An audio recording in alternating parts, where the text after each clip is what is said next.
चलो तो है हमारी आज यूनिट 5 जिसमें बेसिक सी चीज जो है वो है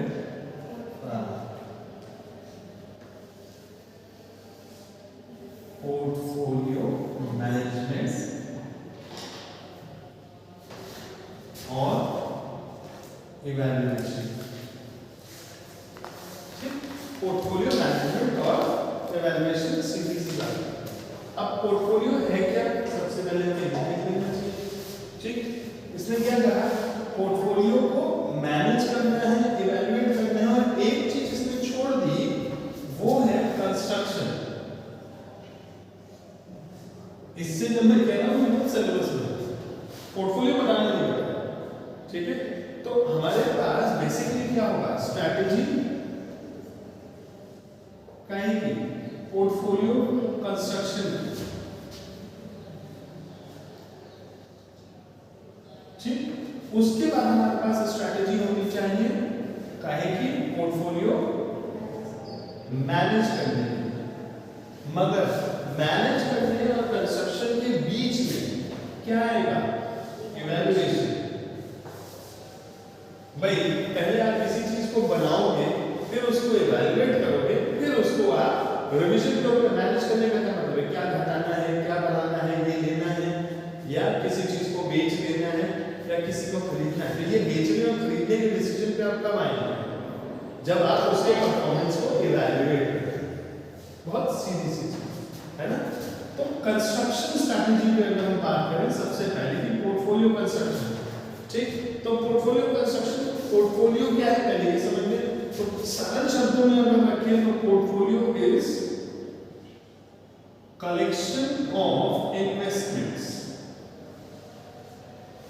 ठीक है ना, set of investments are collectively called portfolio. जब कई सारे इन्वेस्टमेंट्स को आप एक साथ रखते हैं, ठीक है ना, तो उसको हम क्या कहते हैं, पोर्टफोलियो। फॉर एग्जांपल, हमने आपसे कहा कि आपके पास 1 लाख रुपए हैं, आप इसको क्या करो, इन्वेस्ट कर दो। ठीक, आप गए, आपने किसी एक स्टॉक ट्रेडिंग कंपनी में अपना डीमैट अकाउंट खुलवाया, ठीक है, ऑनलाइन ट्रेडिंग के लिए, और आपने पूरे पैसे से टाटा मोटर्स के शेयर खरीदे। ठीक, क्या किया, टाटा मोटर्स के शेयर खरीद लिए। तो आपने कहां पे पैसा पूल कर दिया, आपने पूरा पैसा पूल कर दिया क्या, क्यों मार्केट में, शेयर मार्केट में पूरा पैसा डाल दिया। अब आपका सारा रिटर्न किसके ऊपर डिपेंडेंट है, इसके ऊपर। टाटा मोटर्स की वैल्यू बढ़ेगी तो आपको प्राइस एप्रिसिएशन मिलेगा, आपका 1 लाख रुपए बढ़ेगा। टाटा मोटर्स की वैल्यू घटेगी तो आपका शेयर का प्राइस घट जाएगा। तो सारा रिटर्न आपका किस पर डिपेंड करेगा, ये। तो आपने कहा ये तो बड़ी गड़बड़ सी बात है, क्यों, क्योंकि पूरा 1 लाख रुपए या तो बढ़ जाएगा या पूरा डूबता है तो पूरा डूबता है, उठता है तो पूरा उठता है। डर लग गया तो आपने क्या किया, हम ऐसा नहीं करेंगे कि पूरा 1 लाख यहाँ डाल दें, हम यहाँ पे 50,000 यहाँ डाल दें, हमें बाकी 50,000 कर दिया करेंगे। आपने कहा सर हम ऐसा करते हैं, हम म्यूचुअल फंड में डाल देते हैं 50,000। ठीक है, अब अगर सर म्यूचुअल फंड होता क्या है, हमने कह तो दिया कि म्यूचुअल फंड में डाल दो, फिर आपने कहा म्यूचुअल फंड होता क्या है। हमें बेटा म्यूचुअल फंड भी शेयर मार्केट में ही इन्वेस्ट करने का एक तरीका है। हम इसे जरा विस्तार से समझाएंगे। हमने कहा देखो ये है शेयर मार्केट, ये क्या है, ये है शेयर मार्केट, जिसके अंदर अलग अलग कंपनीज के शेयर्स हैं। तो ये एक तालाब है जिसके अंदर सारे कंपनीज के शेयर्स की ट्रेडिंग होती है। अब इस तालाब से अगर आपको प्रॉफिट लेना है, मछली पकड़नी है, तो क्या करना पड़ेगा, या तो उस तालाब पे आप खुद जाओ, है ना, और मछली का अपना फिशिंग रॉड लेके जाओ, मछली को चारा डालो, मछली पकड़ने आ जाए तो मुनाफा आपका, नहीं तो बैठे रहो पूरे दिन। तो कोई दिन ऐसा होगा कि मछलियां बहुत सारी आ जाएंगी, और कोई दिन ऐसा होगा एक भी नहीं फंसेगी फिशिंग में। कुछ वैसा ही जो है यहाँ पे होता है।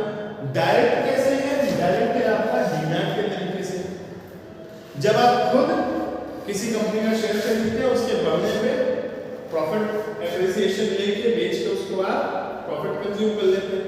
ठीक है, तो आप जब डायरेक्टली शेयर मार्केट में एंटर कर रहे हैं तो डायरेक्ट में मगर आप कहते हैं सर इसमें नुकसान की बड़ी बात होती है, चांसेस होते हैं। क्यों? क्योंकि बढ़ेगा तो पूरा बढ़ेगा, घटेगा तो पूरा घटेगा, है ना। मार्केट की चाल जैसी होगी वैसे रिटर्न करेगा। हमने कहा तो सर इतना रिस्क नहीं लेना चाहते। तो हमने कहा अच्छा क्यों नहीं लेना चाहते? वो इसलिए क्योंकि सर हमारे पास थोड़ी मार्केट की समझ कम है या हमारे पास समय कम है मार्केट में देने के लिए। हम रोज पूरा टाइम बैठकर शेयर मार्केट में पैसा तो कमा लेंगे, अगर हम पूरा दिन दे दें तो हम शेयर मार्केट से पैसा कमा लेंगे, मगर अगर वो कमाएंगे तो अपनी जो दुकान है या नौकरी है या कोई भी और काम करते हैं, मान लीजिए डॉक्टर है, साइंटिस्ट है, वो अपना प्रोफेशन कब करेंगे, है ना। तो उसके लिए कहा गया ऐसा करो आप इनडायरेक्टली चले जाओ। इनडायरेक्टली मतलब तुरंत कहा कि एक एएमसी होती है। एएमसी का एक और फॉर्म होता है एनुअल मेंटेनेंस चार्जेस, वो नहीं। यहाँ पे एएमसी का मतलब होता है एसेट मैनेजमेंट या मैनेजिंग कंपनी, ठीक है ना। एसेट मैनेजमेंट कंपनी, ठीक है। ये कंपनी एसेट्स को मैनेज करती है। कैसी एसेट्स? आपकी इन्वेस्टमेंट्स, ठीक है ना, उनको ये मैनेज करती है, ठीक। तो ये एसेट मैनेजमेंट कंपनी क्या करती है? ये कहती है कि एक हम पूल बना रहे हैं, ठीक है। कहेगा हमने इन्होंने कहा कि हम निफ्टी 50 में लगाएंगे पैसा, हम निफ्टी 50 शेयर में लगाएंगे।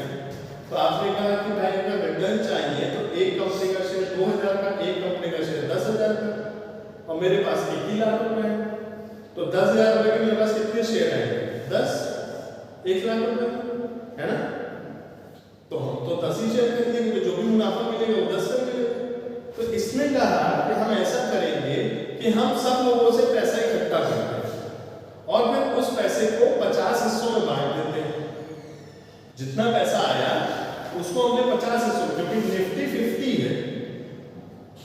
है ना, मतलब इसमें 50 शेयर है। निफ्टी के, एनएससी के, नेशनल स्टॉक एक्सचेंज के 50 शेयर, ठीक, इंडेक्स के, उनमें लगाएंगे। तो इस एएमसी ने क्या कहा कि हम लोगों से पैसा लेते हैं, उसको 50 हिस्सों में बांटते हैं और उससे हम सबके शेयर खरीद लेते हैं। अब मैं तो भी कर सकते हैं, 1 लाख रुपया है मेरे पास, इसको बटे 50 कर दो, कितना आएगा? 2,000 रुपये। अब टाटा मोटर्स का शेयर है 8,000 रुपए का, तो कैसे खरीदोगे? आएगा क्या? प्लान बनते ही तो आपने ऐसा कि ये कैसे ले लेता है और ये हमको कैसे देगा पूरा शेयर?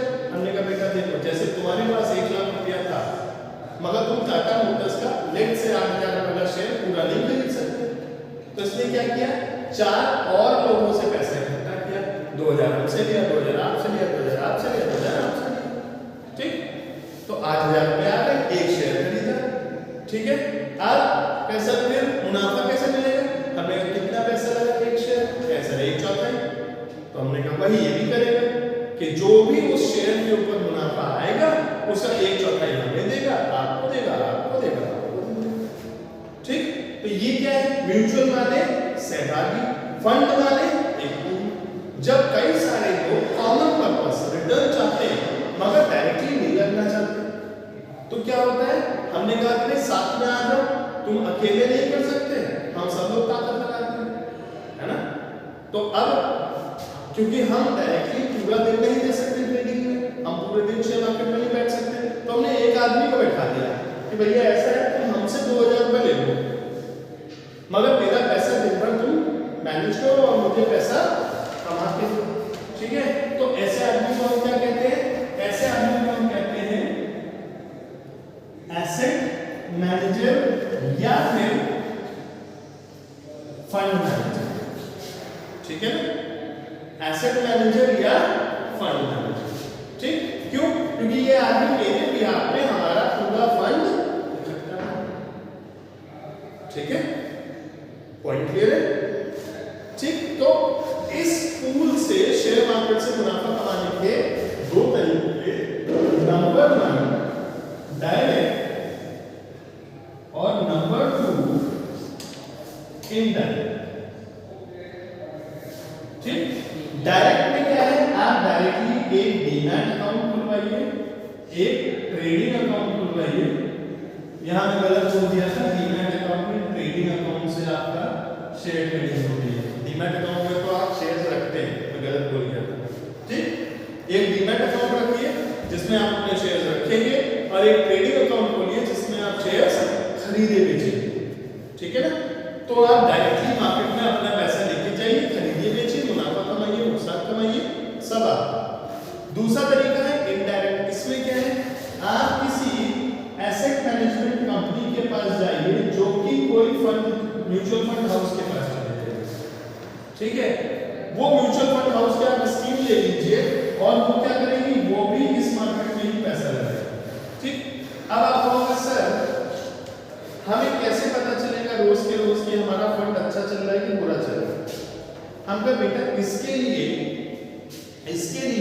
आरबीआई और सेबी ने बड़ी सख्त गाइडलाइंस रख रखी है। ठीक है, वो क्या, वो ये है कि हर एसेट मैनेजमेंट कंपनी कोई भी बदमाशी नहीं करेगी, उसके लिए उसको शाम के 5 से 6 बजे के बीच में, 5 से 6 बजे तक उसको रिपोर्ट भेजनी होती है। किसको किसको? आरबीआई को और सेबी को। ठीक है ना? क्या रिपोर्ट भेजनी होती है? आरबीआई को भेजना होता है कि हमने दिन भर में कितना पैसा इकट्ठा किया म्यूचुअल फंड के नाम पे, इतना पैसा मेरे पास है। और सेबी को बताना होता है कि दिन भर में हमने ये ट्रांजैक्शंस किए हैं, आज की डेट में मैंने ये लास्ट ट्रेड किया था जो एग्जीक्यूट हो गया था इस फंड के नाम पे। एक कंपनी कई सारे फंड्स चलाती है ना? तो हर फंड की वो अपनी जो डेट पोजीशन होती है कि आज सवेरे मैंने फंड 50,000 करोड़ से शुरू किया, दिन भर मैंने इसमें ट्रेडिंग करी, शेयर खरीदे बेचे, इसके लिए डे के एंड में इस फंड की वैल्यू जो कैपिटल है इसका वो 50,000 से बढ़ के 52,000 हो गया। ठीक है, तो 52, अच्छा कितने लोगों से पैसा ले रखा था, है ना? तो आपने अगर 50,000 लोगों से पैसा ले रखा था तो 52,000 बटे 50,000। ठीक, तो वो क्या हो जाती है आपकी, वो कहलाती है आपकी एनएवी। एनएवी का full form net asset value. ठीक है, ये आपको रोज के रोज डिस्क्लोज करनी होती है हर एसेट मैनेजमेंट कंपनी को। ऐसा नहीं है कि आप अभी चले जाइए तो एएमएस होती है। ठीक है ना? एएमएस का भी वेबसाइट है, वो आपको डेली की आपको एनएवी की बताती है, एमफी करके एएमएफआई। ठीक है,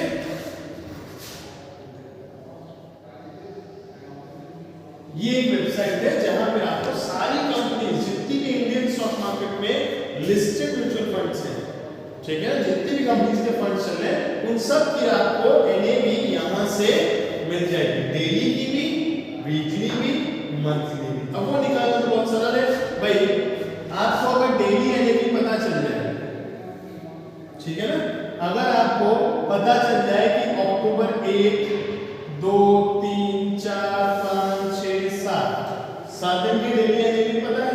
ठीक है, हालांकि 7 दिन की होगी नहीं, क्यों? क्योंकि ये Monday, Tuesday, Wednesday, Thursday, Friday, Saturday, Sunday trading होती है, है ना? तो उसके बाद फिर क्या होगी? तो वीक हमारा कितना है? 5 दिन का। तो 5 दिन की पता है तो ये तो डेली एनएवी होगी। फिर आप वीकली निकाल सकते हो, कैसे? किसी का एवरेज निकाल दो। फिर आप फोर्टनाइटली निकाल सकते हो, 15-15 दिन की। मंथली एनएवी निकाल सकते हो, एनुअल एनएवी निकाल सकते हो। कैसे निकलेगी? अगेन हर चीज का एवरेज निकाल सकते हो, वो तो सिंपल स्टैटिस्टिक्स है ना? पॉइंट समझ गए? बेसिक नॉलेज म्यूचुअल फंड का समझ गए? तो अब क्या है, पोर्टफोलियो है क्या चीज? अब ये तो मैंने एक एग्जांपल दिया, ठीक, कि जब हमारे पास एक ईटीएफ भी आता है, ईटीएफ भी आता है, एक्सचेंज ट्रेडेड फंड, हाँ वो भी आ सकता है, इससे बिल्कुल आ सकता है। वो म्यूचुअल फंड की ही एक कैटेगरी है। मैंने अभी म्यूचुअल फंड की कैटेगरीज में नहीं बातचीत की, मैंने सिर्फ म्यूचुअल फंड की बात की, ठीक है ना? क्योंकि कई बार क्या होता है, कई फंड्स ऐसे होते हैं जो बहुत अच्छा करने लगते हैं, तो वो फंड को ही स्टॉक मार्केट पे एज अ शेयर लिस्ट कर देते हैं। होता क्या है, अब देखिए वो कैसे काम करता है भाई। म्यूचुअल फंड क्या है? म्यूचुअल फंड एक पूल है। Mutual fund is a pool. तो इसमें क्या है, इसमें अलग अलग इन्वेस्टर्स क्या कर रहे हैं, पैसा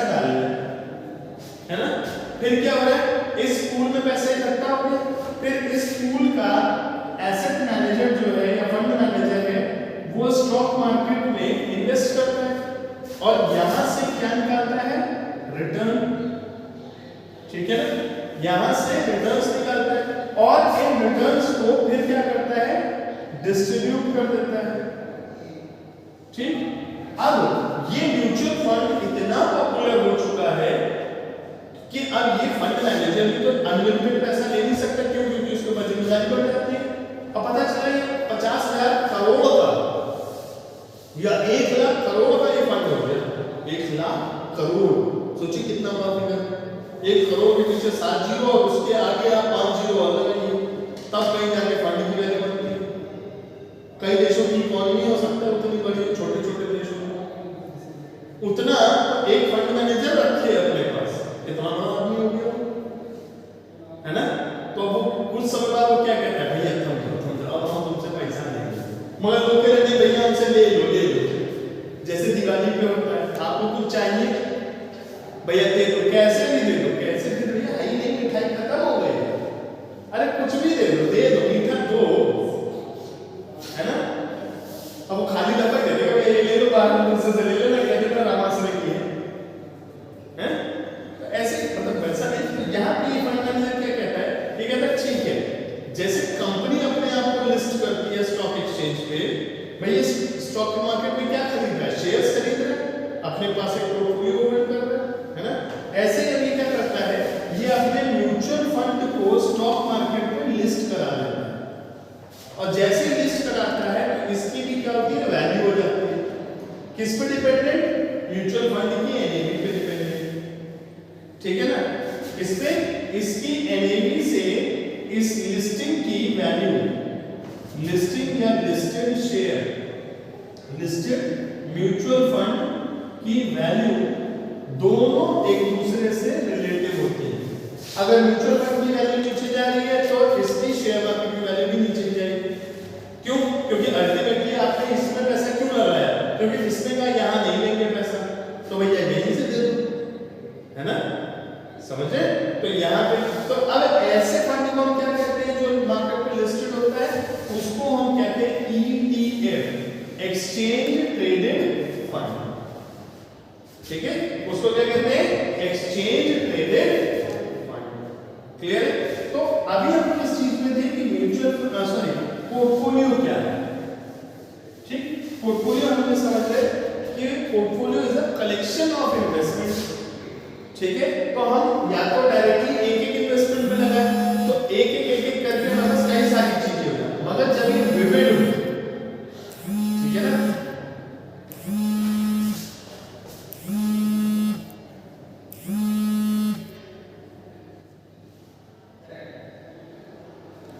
कलेक्शन ऑफ फंड है।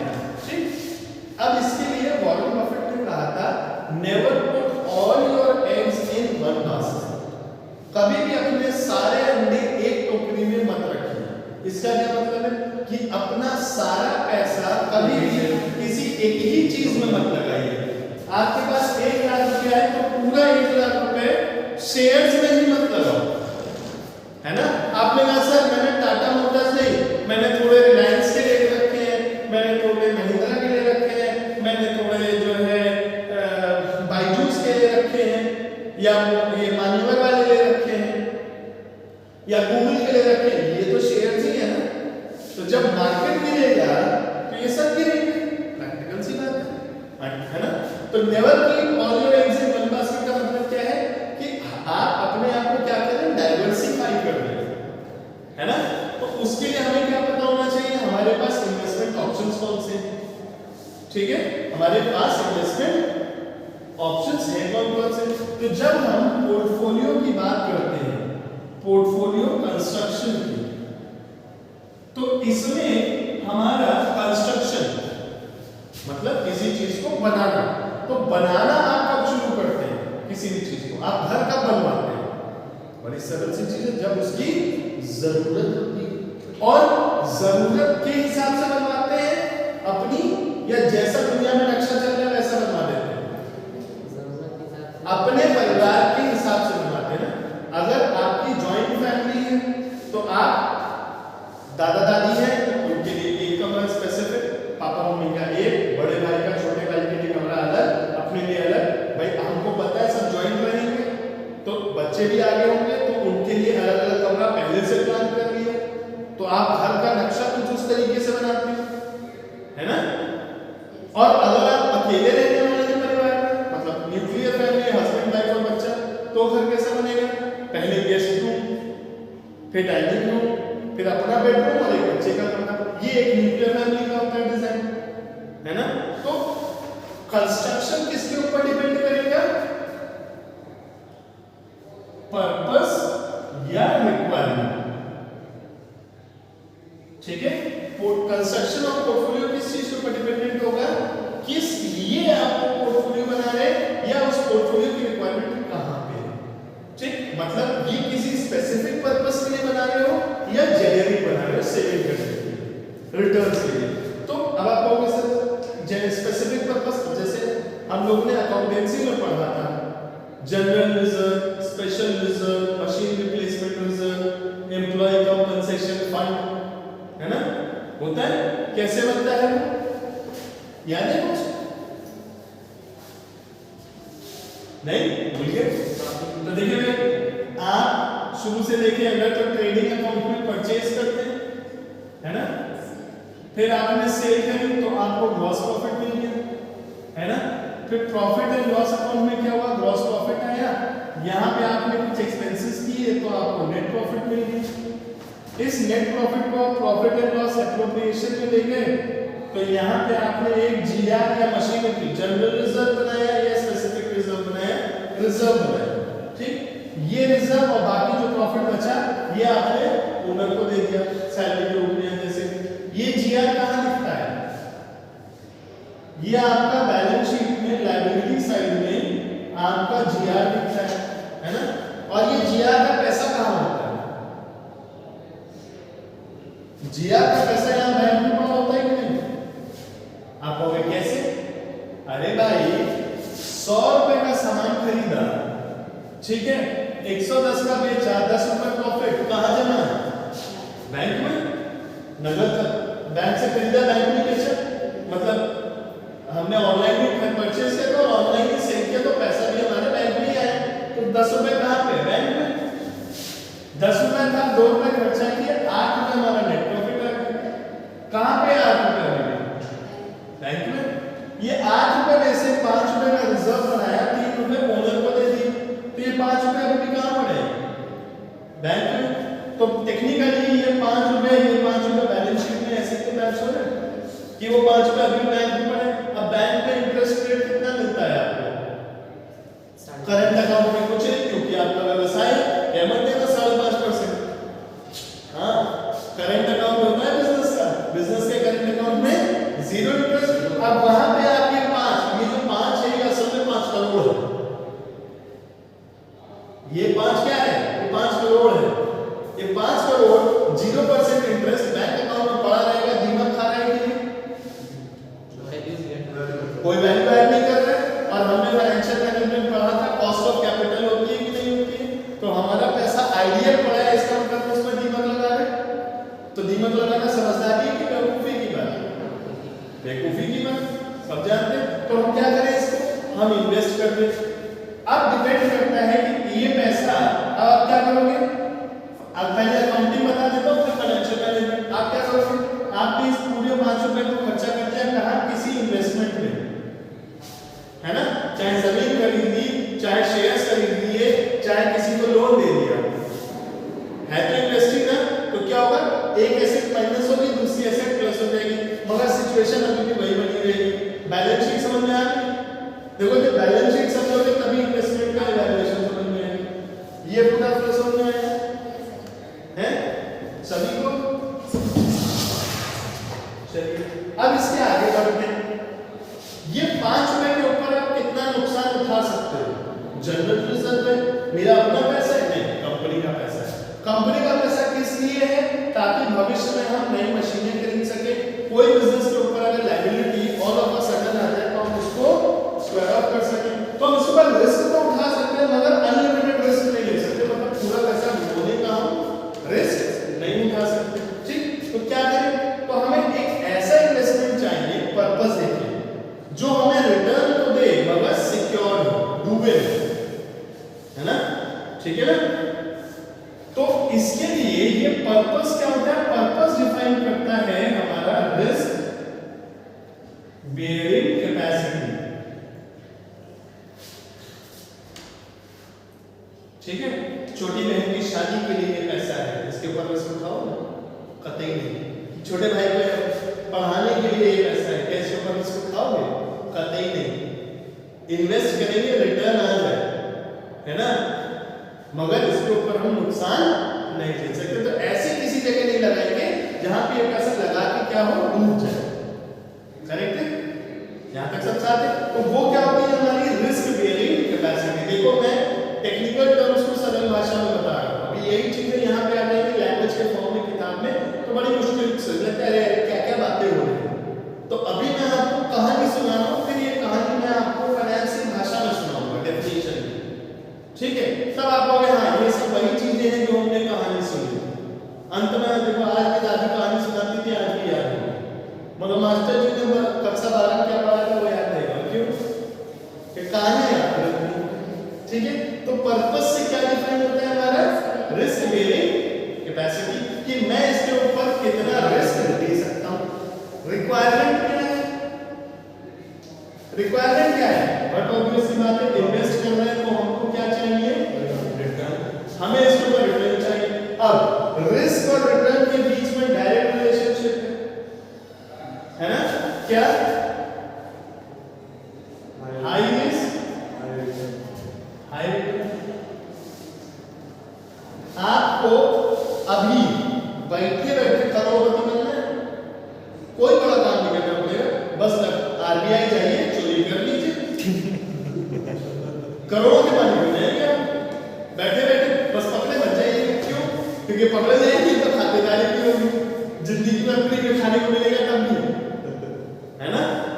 तो हाई रिस्क हाई रिटर्न, पकड़े जाएंगे तो पुलिस कितना मारेगी, मगर रिटर्न भी चाहिए। अच्छा इतनी जल्दी करोड़पति नहीं करना है तो आसान तरीका, तो मुश्किल तरीका बताते हैं। एक बिजनेस सेट करो, रोज उसमें क्या है, पेड़ की तरह उसको सींचो, रोज पानी डालो, रोज मेहनत करो, तो क्या होगा, साल 2 साल में आपका टर्नओवर भी 1 करोड़ पहुंच जाएगा। अब आप बताओ आपको क्या चाहिए, लो रिस्क चाहिए या हाई रिस्क चाहिए, हाई रिस्क चाहिए, अभी गाड़ी देते हैं, जाओ आरबीआई जाके लूट लो उसको, करोड़पति बन जाओगे, बस पकड़े बन जाओ, है ना। तो रिस्क और रिटर्न समझ में, ठीक, इसीलिए कहा जाता है भैया दुर्घटना से देर भली। तो better cautious than ending up into any tragedy. ठीक है, यही चीज।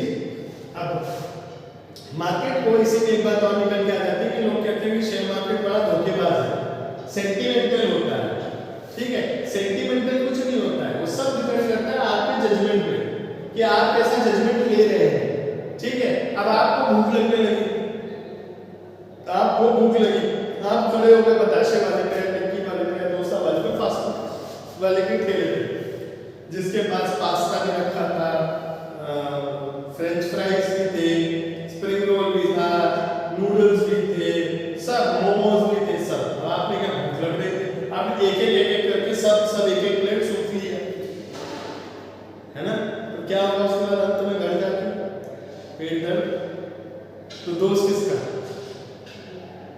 अति किसने करी, आपने अपनी लिमिट नहीं जानी और आप उसको फिर कह रहे हो सेंटिमेंटल। तो ये जज्बात हैं किसके, इन्वेस्टर के जो है, मुझे और चाहिए, मुझे और चाहिए, मुझे और चाहिए। इसके लिए मैंने आपको पिछले सेमेस्टर में एक चीज याद होगा, कोलाज कंजंक्शन याद बताया था, n/2 और 3n+1 याद है, जो आपको एक साइकिल बताता है कि कैसे कोई एक नंबर इंफिनिटी तक चलता रहेगा 4 to 1 के रूप में, याद होगा ना, कोलाज कंजंक्शन का पूरा किया था। तो वो चीज यहाँ पे भी है कि अल्टीमेटली हर चीज आके 0 पे ही खत्म होगी, मगर अगर आप अपना विड्रॉल टाइम आप ये नहीं जज कर पाओगे कि मुझे कब विड्रॉ करना है, तो आप हमेशा लॉस लेके जाओगे। क्यों, क्योंकि लिमिट किसी चीज की होती है और मार्केट जो लेगा वो देगा, है ना। अगर आपको प्रॉफिट मार्केट मुनाफा दे रहा है तो किसी का नुकसान करके दे रहा है। अल्टीमेटली है क्या, ये एक बॉक्स ही तो है ना? इसके अंदर 10,000 करोड़ रुपए है। आपने कहा मुझे 100 रुपए मिले कहां से? यहां से। तो आपने इसमें से निकाले, अब भी ये 10,000 करोड़ है, इसका मतलब इसमें किसी ने 100 रुपए डाले। तो अब प्रॉफिट पर वन इज लॉस पर वन। अब हमको यही देखना होता है स्ट्रैटेजी बनाते समय कि हम ऑप्टिमाइज कैसे करेंगे, ठीक है ना? हम कैसे कम लालची होकर ज्यादा प्रॉफिट कमाएं। हमें लालच कम करना है मगर प्रॉफिट ज्यादा कमाना है, ठीक? तो बेसिक चीज है कि पोर्टफोलियो कंस्ट्रक्शन में सबसे पहले हम देखेंगे पर्पस कि मेरे पास पैसा जो है वो कैसा है ना? जिम्मेदारी वाला है कि फ्री है? ठीक है, जिम्मेदारी वाला है तो रिस्क बेयरिंग कम होगी, ठीक है, और फ्री है तो रिस्क बेयरिंग हाई हो जाएगी कि मुझे इसमें ज्यादा रिटर्न मिलेगा, है ना? आइडियल मनी इसका कोई जरूरत नहीं है ना? जैसे पुराने जमाने में क्या करते थे, एक बोरा सोने का लेके दबा दिया, रख दिया, इसका मतलब इतना सरप्लस था कि उसको दबा के भूल गए, और ऐसा भूले कि 5 पुश्तों में बाद किसी को मिला कि बाबा के बाबा के बाबा के बाबा एक समय धन्ना सेठ थे, उन्होंने सोने का गाड़ा लगा लिया। उनके पिता बेटे को नहीं बताया, कभी जरूरत नहीं लगी, उनके बेटे को कभी जरूरत नहीं लगी, उनके बेटे को पता ही नहीं था। तो तुमको कैसे पता चला? वो तो हमको जरूरत है कि गांव में गड्ढा खोदते, गड्ढा खोदा तो मिल गया, है ना? या तो इतना तो है, ठीक? तो पॉइंट ये चीज अभी कनेक्ट कर रहे हैं कि पोर्टफोलियो कंस्ट्रक्शन, जब आप एज अ फंड मैनेजर किसी से बोलेंगे कि आप इन्वेस्ट करो, तो इन्वेस्टमेंट से पहले आपको उससे बातचीत करनी पड़ेगी। यूजुअली लोग क्या कहते हैं, एलआईसी ले लो। भैया क्यों ले ली एलआईसी? इनकम टैक्स में सेक्शन 80 में डिडक्शन मिल जाते हैं। हाँ, तो अगर इन्वेस्टमेंट ही करना है तो हम क्यों? अल्टीमेटली पेपर आ रहा है क्यों? क्योंकि मैच्योरिटी टैक्सेबल है। आज तो तुम इन्वेस्टमेंट में डिडक्शन ले लो, तब तो मैच्योरिटी पे पैसा नहीं लोगे ना, तो फ्री का होगा। और कब पैसा काटेगी वो? जब आप बुढ़े होगे। मतलब आज जवानी में जब आप दौड़ सकते हो तब आप डिडक्शन ले लिए, टैक्स नहीं दिए, है ना? और बुढ़ापे में जब आपको पैसे की जरूरत होगी और वो एलआईसी मैच्योर होकर आपको मिलेगी, तब सरकार कहेगी लाभ नहीं का टैक्स दो। क्यों? क्योंकि तुम तो वहां डिडक्शन ले चुके हो, तुम इसके ऊपर तब टैक्स नहीं दिए, सरकार टैक्स माफ कर देगी क्या? नहीं करेगी। तो ऐसे करके 90% लोग कहते हैं सर 80 की डिडक्शन मिलेगी। अचानक 80 की डिडक्शन जो जिम्मेदारी है, आज की जिम्मेदारी है, आज निपटा दो। भविष्य के लिए छोड़ोगे वो। अब आज 10,000 के प्रीमियम पे टैक्स प्लान में आते 10% कितना जाता? 1,000 रुपया। मगर तब वो 10,000 रुपए आज से 60 साल बाद हो गया 1 लाख, 1 लाख, 1.5 लाख, 10 लाख रुपए। मान लो 1.5 लाख रुपए हो गया आज से 20 साल बाद, 10,000 बढ़ के 1.5 लाख रुपए हो गया। अब कितना कटेगा उसमें? अब कितना कटेगा? 10% फिर मान लो 15,000। कहाँ 1,000 दे रहे थे, कहाँ 15,000 देना पड़ेगा? बताओ, सरकार समझदार कि तुम? सरकार। इसीलिए आपको एक चैप्टर पढ़ाया गया था टाइम वैल्यू ऑफ मनी और एन्युटी और परपेचुइटी। क्यों? क्योंकि भैया देख लो, जो आज 1 रुपया है वो भविष्य में कितना है, और जो भविष्य में 15 रुपया है वो आज कितना है। जब ये कैलकुलेट कर लोगे तभी तो फैसला करोगे कि यार ये लायबिलिटी आज खत्म कर देंगे, 15 साल इसको होल्ड पे रख देंगे। पता चला बुढ़ापे में हमको खुद को जरूरत है पैसे की, और सरकार कह रही है तक नहीं मिलेगा जब तक तुम 15 कर सकते। तो क्या करोगे? मरना क्या ना कर देना ही पड़ेगा, नहीं तो क्या होगा? सरकार नोटिस भेजेगी, दो महीने टैक्स देना पड़ेगा। अब देश में रहना है, पैसा है ना, टैक्स देंगे नहीं तो सरकार कैसे बढ़ेगी? तो एक एथिकल बात आ जाएगी। मैं तो ऑन रिकॉर्ड बोल रहा हूँ, सब लोग बाद में बोलोगे गुरुजी जो है देश के खिलाफ टैक्स नहीं देना चाहते, है ना? तो पॉइंट है पोर्टफोलियो कंस्ट्रक्शन हमारा किस चीज से है? पर्पस और रिक्वायरमेंट, हम क्यों लगाना चाहते हैं और काहे लगाना चाहते हैं, इसको समझना पड़ेगा। मैं जेनेरिक बात कर रहा हूँ, किताब में बहुत सारी थ्योरी दे रखी है, उन्होंने किताबी थ्योरी दी है, मैं आपको प्रैक्टिकल बात कर रहा हूँ। क्लियर? जब हम इसमें आ गए तो हमें क्या पता चला? पर्पस से risk bearing capacity, risk bearing capacity से हम डिसाइड करते हैं कि कि हम पैसा कहाँ लगाएंगे, ठीक है ना। अब हम आते हैं इसमें आगे की बातचीत में।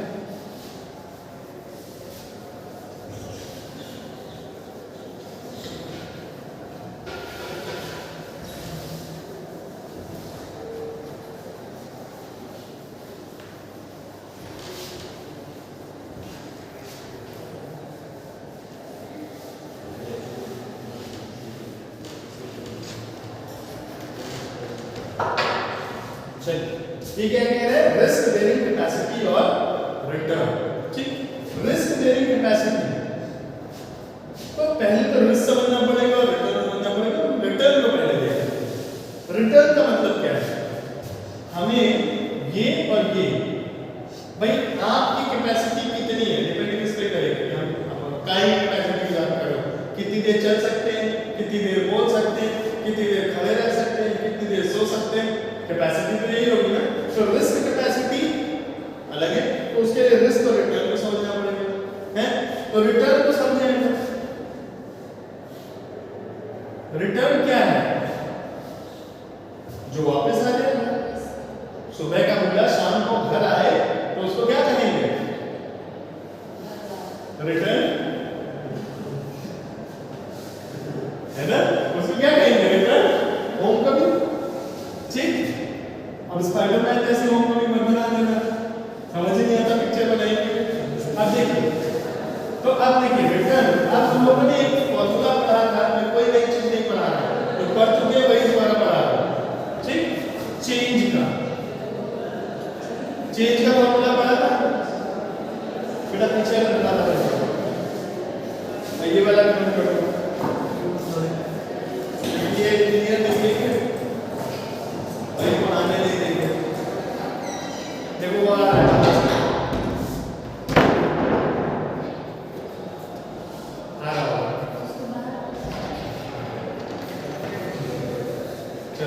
ठीक।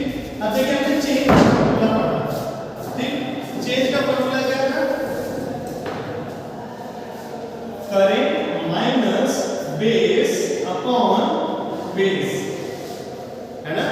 मतलब present value minus initial value upon initial value, ठीक है, यही चेंज है, ठीक। मतलब आपने 100 रुपए इन्वेस्ट किए जो कि आज की डेट में 105 रुपए है, तो कितना फायदा हुआ, 105 माइनस 100 बटे 100 मतलब 5/100, ठीक। इसको इनटू 100 कर देंगे तो ये परसेंटेज में आ जाएगा 5%, इसी को बोलेंगे रिटर्न कितना आया, समझ गए। तो रिटर्न निकालने का सबसे सरल तरीका क्या है, कितना पैसा लगाया था उसकी आज की डेट में वैल्यू क्या है, ठीक है ना। ये दो चीजें पता होगा तो आप उसके ऊपर रिटर्न बहुत सरलता से निकाल लेंगे तुरंत, है ना। अब इसमें हम ज्ञान क्या करते हैं,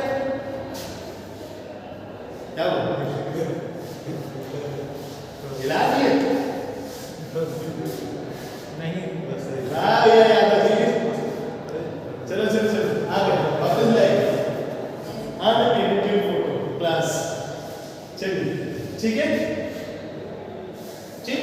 अब इसमें एक चीज जो नहीं है, इसमें जो एक चीज नहीं है इस फॉर्मूले में, वो क्या है, टाइम फैक्टर है। क्या टाइम फैक्टर, कि ये चेंज कितने समय में मिला, नहीं ना, वो आपको कहना पड़ेगा। अब जैसे मैंने कहा कि 10 इयर्स है, 10 इयर्स, तो अब क्या करें, अब क्या हो जाएगा, बटे 10 कर दें, डिवाइडेड बाय टाइम कर दें, तो हमको क्या मिल जाएगा,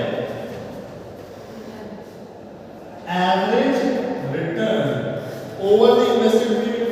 देखो इसमें फॉर्मूला निकाल, ये मैं वो फॉर्मूला बता रहा हूं जो आप अपने विवेक से बना सकते हैं, अपनी समझ से। किताब में जो शार्पे ने, टेलर ने, जेडसन ने, security market line, capital market line में जो हम पढ़ेंगे या पढ़ चुके हैं वो बाद में देखेंगे। पहले हम ये देखते हैं कि हम अपनी सामान्य समझ से क्या बना सकते हैं, है ना। तो भाई सबसे सरल चीज रिटर्न निकालना, तो बेसिक सी चीज जो आज की डेट, अब 1950 50 में आपके पिताजी ने 1 बीघा जमीन खरीदी थी 10,000 रुपए, ठीक, तो उसका इनिशियल बेस प्राइस क्या हो गया 10,000 रुपए, ठीक। और आज की डेट में वो 1 CR 1 करोड़ की है, बताओ कितना रिटर्न है ना। तो आप क्या करोगे 1 करोड़ माइनस 10,000 डिवाइडेड बाय 10,000, ठीक है, ये तो आ गया रिटर्न, बहुत बड़ा रिटर्न आएगा, है ना। क्या आएगा 99,90,000, तो 99.9 इंटू 100 कर देंगे तो 99.9% ग्रोथ आ गई, 99 गुना ही बढ़ चुका है ना, 99 टाइम्स 100 टाइम्स बढ़ गया, एक तरीके से 99.9 से 100 टाइम्स ही पैसा बढ़ गया, कितने साल में, डिवाइडेड बाय 1950 माइनस 2022, तो 50 और 50 100 और 22 72 साल, तो इसको बटे 72 करोगे ना, तब तो आपको एवरेज ग्रोथ पर ईयर मिलेगी। इसमें कोई भी चीज ऐसी है जो इलॉजिकल है, इसमें कोई चीज ऐसी है जो इलॉजिकल है। भाई एवरेज कैसे निकलता है, sum total of all divided by number of years, तो हमने रिटर्न निकाल लिया अलग और एवरेज निकाल लिया अलग, गेटिंग माय पॉइंट। ये वो चीजें हैं जो हम सामान्य समझ से कर सकते हैं कि भाई 1 साल का रिटर्न हमारा कितना, सर 99 फिर होगा कि 910, हाँ सॉरी, ठीक है। तो ग्रोथ पर जो भी वैल्यू है, मैं न्यूमेरिकल वैल्यू में नहीं जा रहा हूं, मैं सिर्फ वैल्यू समझा रहा हूं।